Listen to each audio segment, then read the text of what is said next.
Here is my short review of Justice League. Justice League was basically Power Rangers, 5 metaphorical teenagers with serious issues coming together to save the world. And, just like Power Rangers, they eventually get help from the 6th guy they arguably never needed.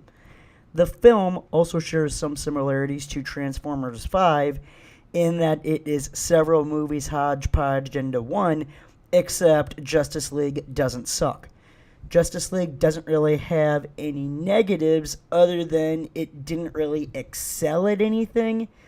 It was sort of impressive that they told at least 7 stories, and they also successfully hyped up the future DC cinematic universe. But it was clearly missing about 30 to 50 minutes.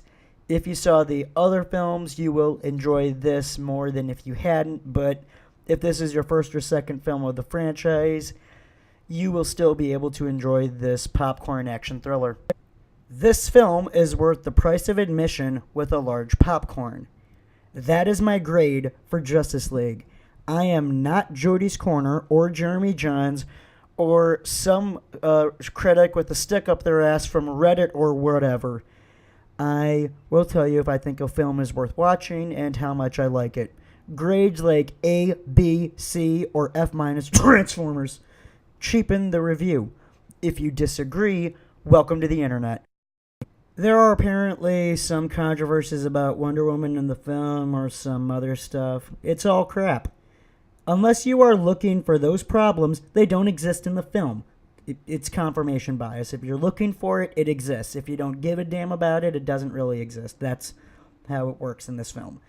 I looked for political propaganda, and I didn't see much of it, and the stuff I saw did not cheapen the film. The alleged sexism was non-existent, unless you're a prude who hates fun. There were some jokes that it didn't hit home, like Thor, and they did, like Thor, feel awkward, but this wasn't Thor Ragnarok. The jokes that didn't hit home didn't last long, and you will quickly forget about them. Wonder Woman and Aquaman are my favorite characters in this film. My longer review next week will cover why.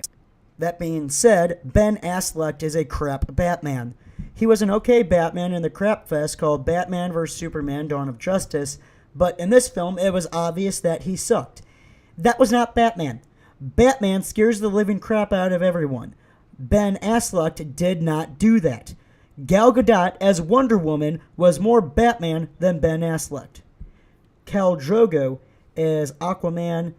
This might have been a different incarnation than the other Aquaman, but it was obvious that he was Aquaman. I felt him as Aquaman. I could buy him as Aquaman, the frat boy badass from the deep blue sea. He was also more Batman than Ben Affleck. Ezra Miller as Barry Allen Flash. It was a new direction, and I am curious where they take it. I'm not opposed to this version, but I need to see more. His ADD attitude and lifestyle made sense, as did his actions. His film will be intriguing to see. Cyborg. Wonderful character who is screwed out of screen time because they cut a third of the film to change the tone of said film to set up the future universe, probably due to the well-deserved backlash from the crap fest called Batman vs. Superman. The villain was generic and hinted at future more powerful villains, but due to the drastic changes, they were limited in what they were able to do. If you're familiar with how they changed the film, you will know what I'm referring to. They basically had a much darker tone, but they lightened it up a bit while trying to keep it serious, and for the most part, they succeeded. I also firmly believe that DC is willing to accept a loss for this film to transform the Snyderverse into the Whedonverse, assuming Whedon isn't exposed as a perverted predator like Weinstein and Rat Bastard. As I said above, the film is worth the price of admission and a large popcorn. Enjoy. If you like this video, please like, comment, and subscribe.